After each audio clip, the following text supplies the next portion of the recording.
वास्तव में ठाकुर जी उत्सव के माध्यम से एक बात हम आप सबके मध्य में क्लियर कर देते हैं, स्पष्ट कर देते हैं। नाम, रूप, लीला और धाम, बहुत ध्यानपूर्वक सुनिएगा। नाम, रूप, लीला और धाम, ये चारों जो हैं ये स्थिर रहने वाले भाव नहीं हैं। ये चारों चलायमान हैं।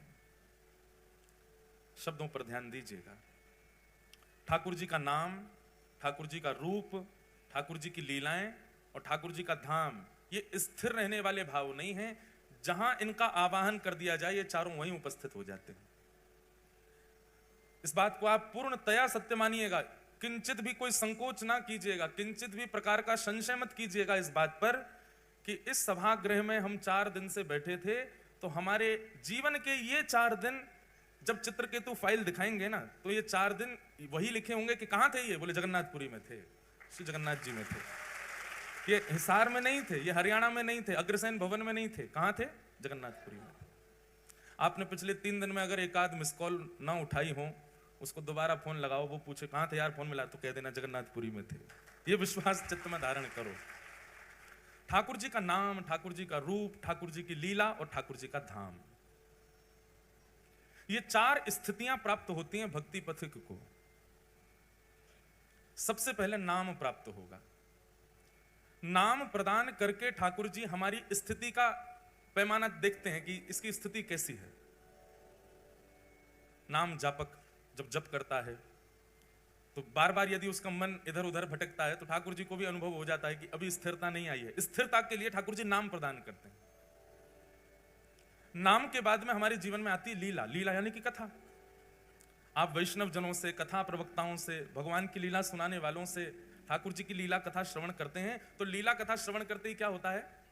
नाम जो, अब देखो सब कड़ियां जुड़ी हुई हैं। नाम में अगर स्थिरता ना आ रही हो, बहुत विचलित हो रहा हो मन, नाम में बार बार आपके नेत्र बंद करते ही, नाम जप करते ही कुछ वो भाव आते हैं चित्त में जो नहीं आने चाहिए, तो फिर कथा को जोड़ो, लीला को जोड़ो। नाम जप की एक विधि बताएं। कोई भी एक लीला सुन करके या लीला पढ़ करके उस लीला का चिंतन करते हुए नाम जप करो। जैसे मानो आपने श्री ठाकुर जी की मान लीला को पढ़ा। अब मान लीला में श्री जी बैठी हैं और ठाकुर जी उनको मना रहे हैं। ठाकुर जी कभी मोर बन करके आ रहे हैं, ठाकुर जी कभी कुछ व्यंजन बना करके पवा रहे हैं, ठाकुर जी कभी कभी नृत्य करके दिखा रहे हैं, कभी गा के दिखा रहे हैं, कभी वंशी बजा के रिझा रहे हैं श्री जी को, और श्री जी नहीं मान रही है। एक मान लीला सुना है, बहुत सुंदर लीला है मान लीला। पद मिल जाए तो और आनंद आ जाएगा। एक बार श्री ठाकुर जी श्री जी के पास गए, और जैसे श्री जी के पास गए तो मान लीला कैसी होती पता है आपको? ठाकुर जी की बैठे बैठे दोनों लीला करते करते अचानक से श्री जी कहती है मन ना है लग रो, श्याम सुंदर मन ना है लग रो। ठाकुर जी कहें तो क्या करें बताओ? बोले कच्चू करो, मन ना है लग रो। तब ठाकुर जी कहते हैं अच्छा श्री जी मान लीला करें? बोले हाँ मान लीला करो। चलो तो ठीक है मैं मनाऊंगा, आप नाराज हो जाओ। कोई बात नहीं है नाराज होने की, कच्चू कियो नहीं है ठाकुर जी ने, जबरदस्ती आप रूठ जाओ। तब श्री जी रूठ जाती हैं, फिर ठाकुर जी उनको मना रहे हैं। ऐसी मान लीला, मान लीला का कोई कारण नहीं है, केवल दोनों के सुख के लिए मान लीला होती है। तो एक बार ठाकुर जी कुंज में जैसे ही आए, तो कुंज में आते ही श्री जी ने ठाकुर जी को देखो और देखते ही मान प्रारंभ कर दियो। श्री जी तो उदास है कि रूठ के मुंह फेर के बैठ गए। ठाकुर जी बोले श्री जी कहा बात है, आप इतनी उदास काहे को है रही हो? प्यारी जो की, बहुत सुंदर पद है, अभी पूरा पद मिल जाए तो बहुत बड़ी बात मानो। एक तो हमारे पद इतने ज्यादा हो गए कि मिलते ही नहीं है, कहां लिखे कौन से। प्यारी जो की सहज अटपटी बोलनी, प्यारी जो की सहज अटपटी बोलनी, प्यारी जो की सहज अटपटी बोलनी, प्यारी जो की सहज अटपटी बोलनी। किशोरी जी नाराज हो गई हैं ठाकुर जी से। ठाकुर जी कह रहे हैं श्री जी ऐसी मान लीला तो आप कभी ना करो। सब लोग इधर देखो, ध्यान से सुनो। ऐसे मान तो आप कभी ना करो। कहां कारण है आपके मान को?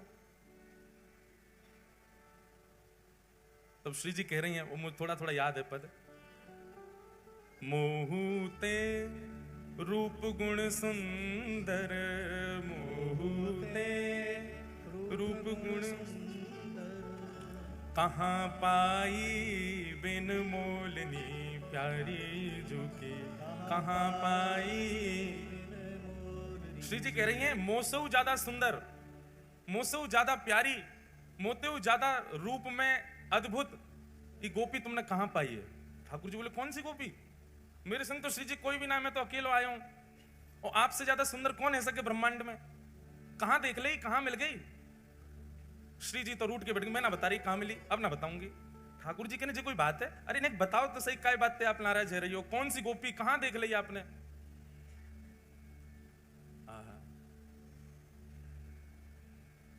बड़े बड़े नैन अरुण कजरारे, बड़े बड़े नैन अरुण कजरारे, करत मन में किलोलनी प्यारी जो, करत मन में। अरे देखो तो कैसे बड़े बड़े नेत्र हैं, और उन बड़े बड़े नेत्रों में काजल लगा के और आई है, और ऐसी भोली सी भाली सी प्यारी सी ऐसी किलोल कर रही है, मंद मंद मुस्कुरा रही है। ठाकुर जी बोले, मैं कहां जाऊं, है कहां जे गोपी, ये दिख कहां रही है आपको? श्री जी बोली, मैं ना बता रही, रूठ के बैठ गए। ठाकुर जी बोले, श्री जी आपके पांव परूं, आप जो कहो वो करूं, मैं सदा आपको दास बनो रहूंगा। नहीं यूं तो बताओ, मान कर काय बात दे रही हो? इतने में ललिता विशाखा आ गई, और विशाखा ललिता सो श्री जी कान में कह रही है, काय बात से नाराज? ललिता जी बोली, अरे श्याम सुंदर, तुम्हें शर्म ना आवे हैं? हमारी श्री जी पूरे दिन आपकी बात निहारते हो, तुम दूसरी गोपी इनके पीछे पीछे डोलो। अरे वही तो पूछ रहा हूं, इनके पामन में परो परो, कौन सी गोपी? वो नाम तो बताओ, वाको रूप तो बताओ। श्री जी ने फिर देखो ठाकुर जी को बोले, इधर आओ बताऊं। जैसे ठाकुर जी समीप आए तो ठाकुर जी ने गले में एक नील मणि पहन रखी, वह नील मणि को उठा करके श्री जी बोली, देख ललिता, यहां में जो छप रही है गोपी जी है। ललिता जी ने जैसे ही देखो तो वो छप नहीं रही है, नीलमणि के प्रतिबिंब में श्री जी अपने आप को ही देख रही हैं, और अपने आप को देख करके ही कह रही हैं। नीलमणि के प्रतिबिंब में श्री जी स्वयं को ही देख रही हैं, और कह रही हैं, मोते हु रूप गुण सुंदर कहां पाई बिन मोलिनी, बड़े बड़े नैन अरुण कजरारे करत मन में किलोलिनी, प्यारी जू की सहज अटपटी बोलनी। ठाकुर जी के तो नेत्रन में प्रेमाश्रु भर गए, कंठ से लगा लियो श्री जी को, बोली, आप कितनी भोरी हो? अरे श्यामाजू, ये मेरी मणि में कोई और गोपी ना है, जे आप अपने ही प्रतिबिंब को देख के अपने ही रूप गुण को बखान कर रही हो। श्री जी बोली, हैं सच में जे मैं ही हूं? ललिता विशाखा बोली, हाँ श्री जी, जे आप ही हो, इतनी देर से अपने ही रूप को गुणगान गा रही हो। श्री जी तो ऐसी बोली, दौड़ करके गई, हंसन लगी, बोली, मैं हूं कैसी भोरी हूं, मुझे पता ही ना चली, मैं अपने ही रूप को वर्णन कर रही इतनी देर से। अब ये लीला आपने सुनी, अब इसी लीला का चिंतन करते करते करते करते चिंतन में मानसी में दो भाव प्रधान होने चाहिए, कि एक तो स्पष्ट लीला आपको पता हो, फिर उस लीला में सहचरियों में स्वयं को भी रखो। जैसे ललिता हैं, जैसे विशाखा हैं, जैसे अन्य सखियां हैं, उन सखियों के साथ आप भी वहां उपस्थित हो। और दूसरा ध्यान आपको रखना है कि अपने साथ साथ अपने गुरुदेव को भी उस लीला में रखो, क्योंकि गुरुदेव के बिना आप मानसी में लीला में जाओगे, आपसे अपराध बन जाएगा। हरिदासी परंपरा का तो नियम है कि गुरुदेव भी सखी रूप में आए हैं लीला में, तो गुरुदेव भी विराज रहे। पर आपकी जो भी परंपरा है, आप गौड़िया वैष्णव हो, आप रामानुज वैष्णव हो, आप हरिवंशी हो, आप हरिदासी हो, आप रामानंदी हो, आप जिस भी परंपरा से हो, अपने गुरुदेव को लीला में जरूर रखो। हमारे गुरुदेव एक वृक्ष के नीचे बैठे हैं और लीला हमको दिखा रहे हैं, तब स्वयं सहचरी या सखी या सखा भाव से लीला में प्रवेश करो और फिर नाम जप करो। आपके जप में कभी कोई दूषित भावना आ ही नहीं सकती, ये जप का नियम होता है। ये उस जप की विधा है जिस जप में आपको भगवत लीला का अनुभव करना है। आप याद करेंगे एक दिन हमको, कुछ दिन के बाद आपको वो लीला दिखने लग जाएगी जो लीला कहीं वर्णित नहीं है, जिसका कहीं उल्लेख नहीं है। छोटे छोटे बच्चे आते हैं कथा में और लीलाएं बता बता करके जाते हैं। एक बालक ने कथा सुनते सुनते लीला का दर्शन किया। कैसी लीला का दर्शन किया? बोले महाराज जी, ठाकुर जी रोज मिलते हैं श्री जी से। मैंने कहा, और रात्रि में मिलते हैं अधिकतर। मैंने कहा, तो श्री जी को तो बड़ी दिक्कत होती होगी। मैंने कहा क्यों? बोले ठाकुर जी कारे कारे और अंधेरे में मिलवे जामे। तो ठाकुर जी तो अंतर ध्यान ही रहते होंगे, श्री जी को ढूंढने पड़ते होंगे। श्याम सुंदर ने हंस जाओ तो दांतन से पता चले कहां हो। अब बात तो अच्छी लगी और फिर बोली कि महाराज जी अमावस्या पे क्या होता होगा। मैंने कहा आपके मन में क्या भाव आया? तो फिर उसने अपना मानसी चिंतन बताया। बोले महाराज जी हमारे चिंतन में ऐसा आया कि ठाकुर जी अमावस्या को मिलने आए तो श्री जी बहुत व्याकुल हो गए कि ठाकुर जी दिख ही नहीं रहे, श्याम सुंदर दिख ही नहीं, दिख रहे हैं नेक नेक दिख रहे हैं। अब ये लाइट चली जाए तो उनकी आंखें ही आंख दिखे बस, और तो कुछ दिखेगा ही ना, ऐसे कारिया ठाकुर हैं। तो श्री जी ने क्या किया? श्री जी ने जैसे ही अमावस्या को ठाकुर जी मिलने आए तो श्री जी बेचैन है गए। अब श्री जी बेचैन भई तो श्री जी के मन में जब कोई आर्त प्रकट होता है, जब कोई बेचैनी आती है तो समस्त प्रकृति श्री जी को प्रसन्न करने में लग जाती है। जैसे ही प्रकृति को पता चला कि भैया श्री जी उदास है रही हैं तो सबने जाके पूर्णिमा चंद्रमा से कहा, बोले तुम प्रकट हो जाओ। बोले आज अमावस्या, आज कैसे प्रकट हो जाऊं? मुझे कुछ श्राप लगो भयो, एक दिन अंतर ध्यान होना है मुझे। अरे तू देखना रहो श्री जी इतनी व्याकुल है रही है, ये उसके मानसिक का चिंतन है, ये लीला कहीं लिखी नहीं है। ये बालक की सुनी हुई कथा सुनते सुनते उसका मन में चिंतन आया। तो फिर प्रकृति चंद्रमा से कहने लगे प्रकट हो जाओ, प्रकट हो जाओ। ब्रह्मा जी आ गए, ब्रह्मा जी आकर के बोले नूतन प्रलय हो जाएगा, प्रकृति कभी अपना इरादा नहीं बदल सकती। बोले अब क्या करें, श्री जी को तो हृदय में बेचैनी हो रही है, श्याम सुंदर दिख नहीं रहे। तभी प्रकृति ने क्या किया, खूब सारे जुगनू जानते हैं, उनके पीछे लाइट टिमटिमाती रहती है, ऐसे जुगनू उड़ते हुए श्री जी के सामने आकर के बैठ गए। और श्री जी ने जुगनू को देख करके श्री जी प्रसन्न हो गई। अब एक एक जुगनू श्री जी उठा रही हैं और श्याम सुंदर के जा अंग को दर्शन करना चाहे वहां जुगनू को हार बना करके, श्रृंगार बना करके धारण करा रही हैं। सिर पर मुकुट में धारण करायो, लड़ में धारण करायो, कानन में धारण करायो, ग्रीवा में धारण करायो, माला में धारण करायो, हस्त कमल के बाजूबंद में धारण करायो, कड़ूलान में धारण करायो, करधनी में धारण करायो, चरणन में धारण करायो और सर्वांगीण श्री अंग पर जुगनू धारण करा करके अब श्री जी ने सामने श्याम सुंदर को खड़ो कियो तो श्याम सुंदर दिखने लगे। श्याम सुंदर दिखने लगे तो श्री जी नृत्य करने लगी, आनंद में भर गई। अब श्याम सुंदर जगमगा रहे हैं और उनको देख करके श्री जी आनंद में नहीं समा रही हैं।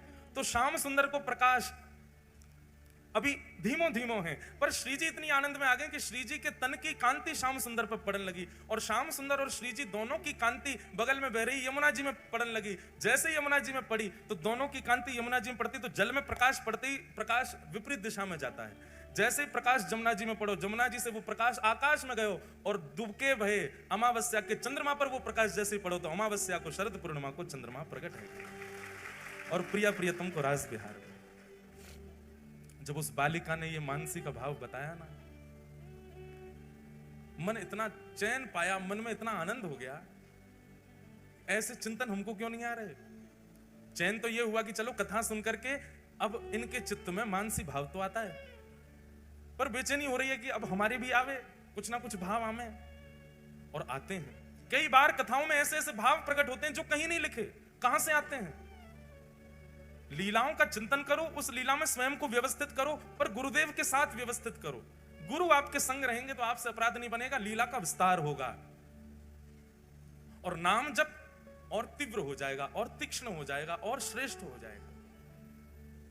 इसलिए आज के बाद कभी भी नाम जप करो, बिना लीला के नाम जप मत करो। करो चलते फिरते उठते बैठते करो, ठीक है, वो एक नाम की एक विधा हो गई, पर कभी नाम में सुख लेना हो तो लीला के साथ नाम जप करो। तो सबसे पहले ठाकुर जी नाम प्रदान करते हैं गुरु के द्वारा, नाम के बाद नाम लीला प्रदान करता है और नाम और लीला दोनों का घर्षण जब होता है तब रूप का दर्शन होता है, ठाकुर जी का रूप दिखता है। और जब नाम और लीला के घर्षण से रूप प्रकट होता है तब तीनों के प्रस्तुत होने से धाम की प्राप्ति होती है। ये लोग कहें हमको धाम चाहिए, प्यारी मोहे दीज वृंदावन वास, प्यारी मोहे दीज वृंदावन वास। कैसे मिलेगो? धन के बल पे वृंदावन पहुंच गए। बहुत ध्यान से सब लोग इधर देखो, धन के बल पे वृंदावन पहुंच गए, जमीन खरीद ली, प्रॉपर्टी बना ली, जो वृंदावन वास नहीं है। एक बात हमारी लिख लीजिएगा, आपके परिश्रम से आपको वृंदावन मिले, आपके परिश्रम से आपको पुरी मिले, आपके परिश्रम से आपको धाम मिले, वास भी और कुछ दिन के भ्रमण के लिए भी जाना हो तो भी आप यदि परिश्रम करते हो, आप तिथि निकालते हो, आप टिकट खरीदते हो, तो अभी समझियो कि धाम अच्छे से मिलो नहीं है। लेकिन आपने कोई अथक प्रयास नहीं किया, लेकिन अपने आप योजना, वातावरण, माहौल सब ऐसा बनता चला गया कि आपको जाना ही पड़ेगा और कोई उपचार आपके पास नहीं है। तब ये समझो कि अब धाम मिला है, धाम ने बुलाया है। आप प्रयास कर रहे हैं तो समझो भी धाम ना मिलो, लेकिन धाम प्रयास करे आपको बुलाने का, तब समझो। और धाम कब प्रयास करेगा? जब नाम, लीला और रूप ये तीनों आपके चित्त में विद्यमान हो जाएं, तब धाम की प्राप्ति है। तो यहां हम लोग क्या कर रहे हैं? पिछले 3 दिन से श्री जगन्नाथ जी को नाम गा रहे हैं, श्री जगन्नाथ जी की लीला सुन रहे हैं, श्री जगन्नाथ जी को रूप देख रहे हैं। तो निश्चित है कि हिसार जगन्नाथपुरी बन ही गयो, 4 दिन के लिए धाम आ गयो। यही बात हम बताना चाह रहे हैं कि आपके ये जो 4 दिन और हमारे जो 4 दिन है, बिना उड़ीसा पहुंचे, बिना उत्कल में प्रवेश किए, बिना पैसा खर्च किए, हिसार में बैठे बैठे हमको जगन्नाथ धाम की यात्रा है गई है। बोलो जगन्नाथ महाप्रभु की। नाम, रूप, लीला और धाम। महाप्रभु श्री जगन्नाथ जी ने खूब अनुग्रह कियो। आज चतुर्थ दिवस, विश्राम दिवस है। शाम को बधाई उत्सव भी है 6 बजे से। आप सब लोग बधाई उत्सव में जरूर पधारना। हमारे दिव्यदास भैया खूब आनंद कराएंगे। कहाँ गए? अच्छा, वो बैठे, अंतर ध्यान है गए। शाम को कल श्री गिरधर लाल जी रथ में विराजमान भये और रथ विराजमान है करके रथोत्सव भी भयो। आज बधाई उत्सव होगा। और प्रार्थना तो हमने भी गिरधर लाल जी से की है। हमारे सब निताई गौर परिवार का भी बहुत भाव है अगले वर्ष के लिए। अब जैसी गिरधर लाल जी की इच्छा होगी, अगले वर्ष का क्रम बन पाया तो जरूर हिसार पुनः आएंगे। और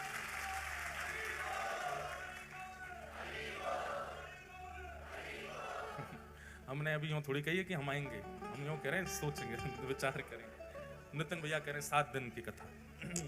मुझको वृंदावन जावे को ना मिल लो, आप कह रहे हो हिसार कैसे आऊं? वाह, कितना बढ़िया पत्र आया मेरे पास। नेक नेक आगे आ जाओ। मुझे लगा कोई बहुत विशिष्ट बात होगी। आगे आ जाओ। देखो कहाँ आओगे आगे? अब मंच पे तो आओगे नहीं। नेक नेक खिसक, पीछे वाले खिसक लो भैया, नेक नेक। आज तोड़ ही दो बेड़ी को, निकर आओ आगे, ताकत हो तो। बोलो जगन्नाथ महाप्रभु की। तो अगले वर्ष का विचार करते हैं। श्री लाल जी ने एक दिन भी खाली नहीं छोड़ रखा है कि हम सांस लें, वृंदावन चले जाएं। हमारो लाला इतनो। अच्छा, एक और बात बताएं, हमारे ठाकुर जी कैसे हैं? गिरधर लाल जी अभी ये थके नहीं है। रोज रात में इनके पाम दबाए जाते हैं, दूध आदि पिवा करके इनको सुवाया जाता है। क्यों? क्यों कथाएं एक के बाद एक सब लगी हुई हैं। तो इनको बड़ा आराम दिया जाता है कि श्री ठाकुर जी आप थको मत। कहीं ये थक गए, कहीं ये श्रमित है गए, तो एक साथ 4 से 5 कथाएं कैंसिल हो जाती हैं। और जो बेचारे आयोजक होते हैं, कहो तो उनके यहाँ कोई कुछ हो जाए, कोई बीमार पड़ जाएगा, कोई कुछ हो जाएगा, एक साथ 2-3 बार हो चुका है ये। अभी फोन आया, अगली कथा नहीं हो पा रही, वहां पे कुछ ऐसा हो गया, कोई नहीं 1 हफ्ता वृंदावन रहेंगे। फिर दूसरा फोन आया, बोले उसकी अगली कथा भी नहीं हो पा रही, उनके यहाँ ये हो गया, कोई नहीं 2 हफ्ता रहेंगे, उसकी अगली कथा भी नहीं हो पा रही, उनके यहाँ कुछ। फिर पता चलती है ओहो लाल जी थक गए, श्रमित हो गए।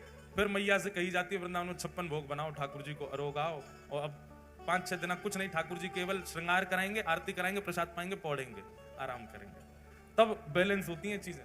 अभी थके नहीं है, अभी ठीक हैं, इसलिए चल रही है कथा, सब जगह जा रहे हैं। ज्यादा ना लाल जी थक गए हमारे, कथाएं फिर स्थगित हो जाती हैं। तो श्री लाल जी के ऊपर निर्भर है हमारो आनो नहीं आनो। अगले वर्ष को श्री लाल जी से आप सब प्रार्थना करो कि वे भी अगले वर्ष आवे। और अगले वर्ष यदि हिसार आना हुआ, 7 दिन की तो कह रहे हैं, पर जितने दिन को भी आना हुआ, तो अगले वर्ष वृंदावन निकुंज लीला पर थोड़ी चर्चा करेंगे। ठाकुर जी की अंतरंग निकुंज लीलाएं बहुत प्रिय लगती हैं। एक बार निकुंज सुन लेते हैं ना, तो फिर और कुछ बात ही नहीं। कई बार निकुंज कथा, निकुंज लीला पर इतनी चर्चा हो जाती है कि फिर अगली कथा करने में मुझको बड़ा श्रम होता है। क्यों? निकुंज में जाके फिर बाहर आना बड़ा मुश्किल है जाए। लेकिन वो निकुंज लीलाएं हैं बड़ी सुंदर, उसमें अधिकारी श्रोता ही रह सकते हैं। और सार के सब सुन सुन के पक्के है गए, अधिकारी तो है ही गए। तो अगर बना क्रम तो फिर कुछ निकुंज लीला पर बात चर्चा करेंगे। श्री जगन्नाथ भगवान की। तो महाप्रभु जी की दिव्य लीलाएं सुन रहे हैं। कल हम लोगों ने भक्त चरित्र सुना श्री माधवदास जी का। माधवदास जी पर अनुग्रह, ठाकुर जी ने ऐसा अनुग्रह किसी पर नहीं किया जैसा माधवदास जी पर किया। अब तो माधवदास जहां जाते हैं ठाकुर जी संगे ही जाते हैं, श्री जगन्नाथ जी उनके संगे ही निकल पड़ते हैं। ऐसे एक बड़े प्रसिद्ध भक्त हैं जिनका नाम लगभग सबको पता है, सदन कसाई। क्या नाम है? महाप्रभु जगन्नाथ जी की अनंत कृपा इन्होंने प्राप्त की। मैंने पहले ही कथा में कहा है बंधुओं की भक्ति दो लोगों के हृदय में प्रकट होती है, बहुत ध्यान से सुनिएगा।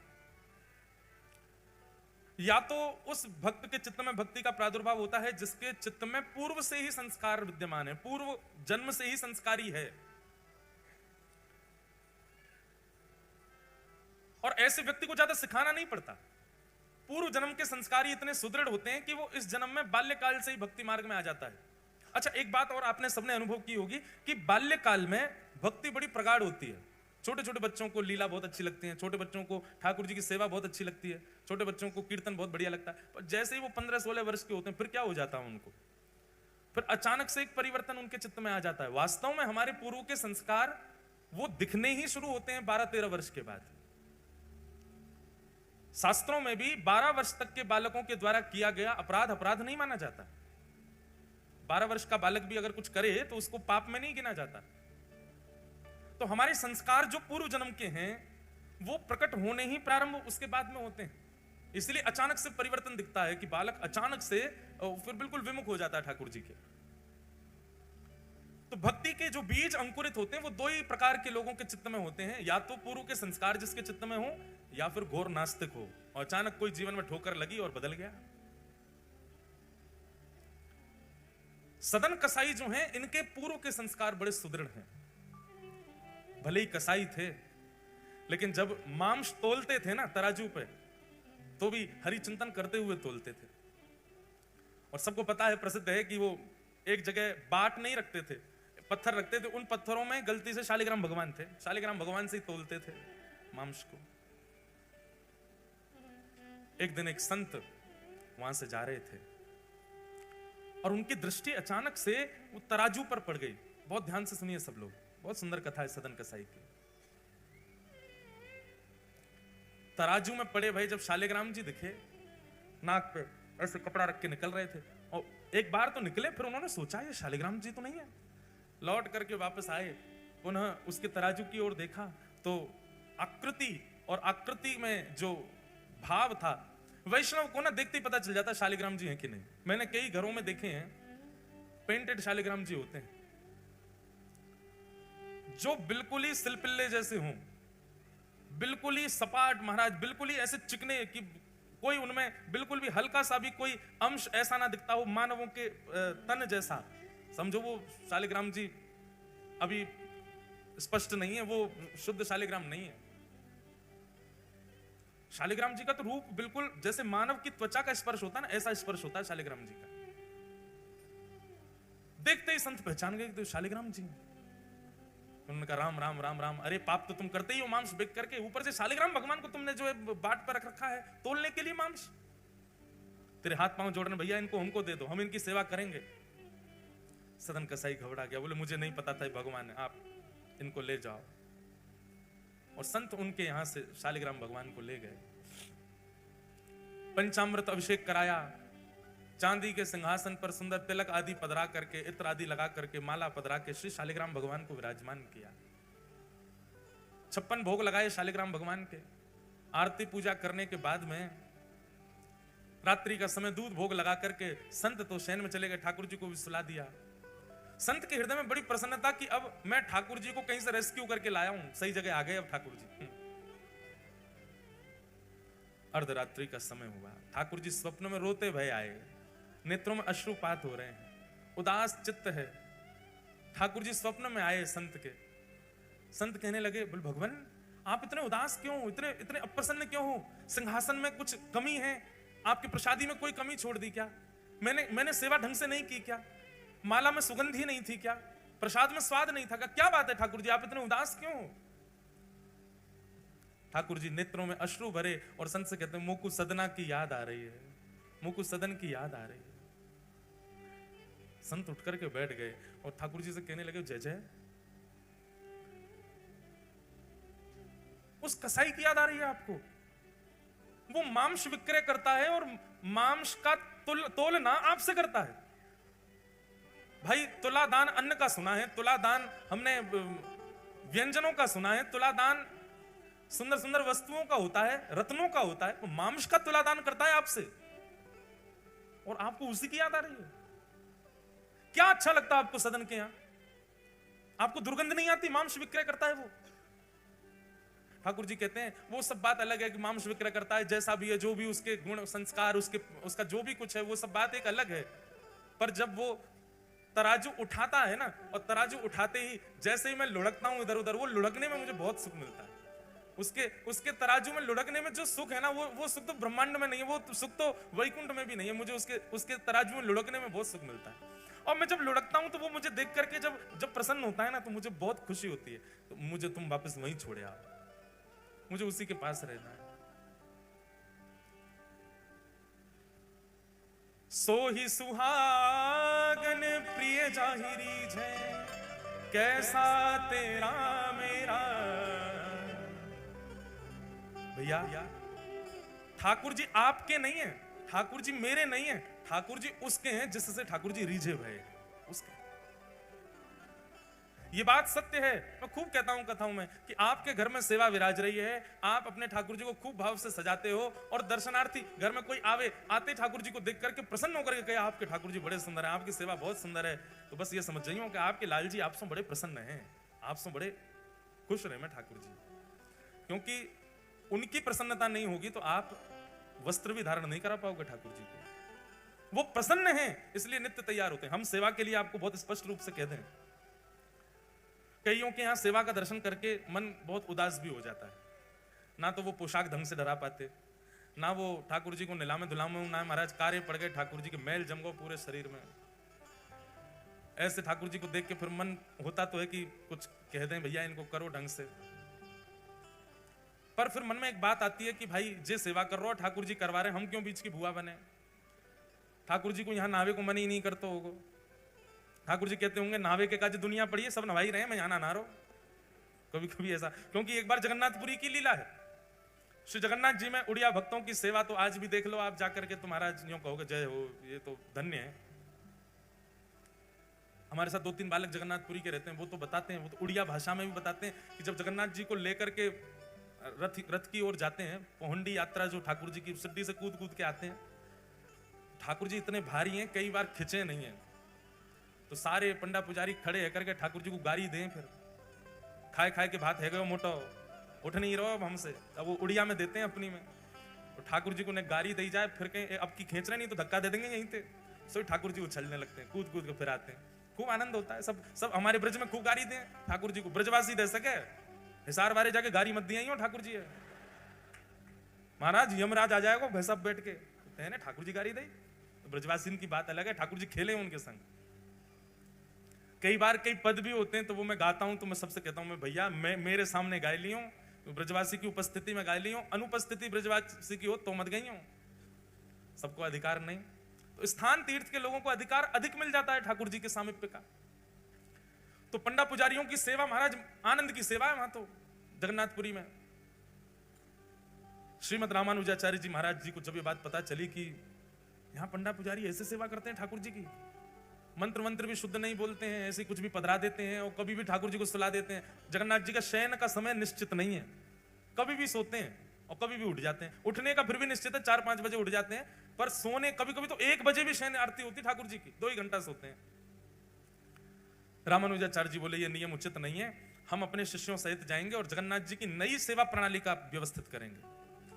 और रामानुजाचार्य जी अपने 5000 शिष्यों के साथ जगन्नाथपुरी पहुंच गए, और वहां भीतर पहुंच के सब पंडा पुजारी बाहर कर दिए, तुम लोग बाहर जाओ, अब सेवा हम करेंगे ठाकुर जी की। आचार्य की बात पंडा पुजारी कैसे टाल सकते, बेचारे सब बाहर हो गए, कपाट बंद कर दिए जगन्नाथ जी के, बोले अब केवल शुद्ध तरीके से सेवा होगी। पूरा मंदिर धोया, ठाकुर जी का पंचामृत अभिषेक किया। जगन्नाथ जी बेचारे ठिठर गए, बोले कि ओहो कितनों नवाई दियो मुझे। आपको पता जगन्नाथ जी स्नान कैसे करते हैं? श्री जगन्नाथ भगवान के सामने विशाल शीशा रखा जाता है, और जब शीशा में जगन्नाथ जी स्वयं को देखते हैं, शीशा में पानी डाला जाता है, हरि हरि बोलो नालिए जगन्नाथ। जगन्नाथ जी वही में खुश है, वाह प्रतिबिंब कोई नवाओ। साल में 1 बार स्नान पूर्णिमा पर नहाते हैं तो महाराज बुखार आ जाता है इनको, इनके प्रतिबिंब स्नान करते हैं शीशा में ठाकुर जी को प्रतिबिंब। आप लोग भी प्रतिबिंब को नवा के चले जाए करो कहीं, स्नान है क्यों? हमारे लिए सारे नियम है, ठाकुर जी के लिए नहीं है कोई नियम। रामानुजाचार्य जी ने तो विधि से सेवा प्रारंभ कर दी। रोज स्नान होगा, रोज ये प्रसादी बनेगी, रोज ये इतने बजे कपाट बंद होंगे, इतने बजे खुल जाएंगे, ये वेद मंत्र सुनाए जाएंगे, ये पाठ सुनाया जाएगा। 5 दिन में जगन्नाथ जी सूख गए, पतरे से है गए।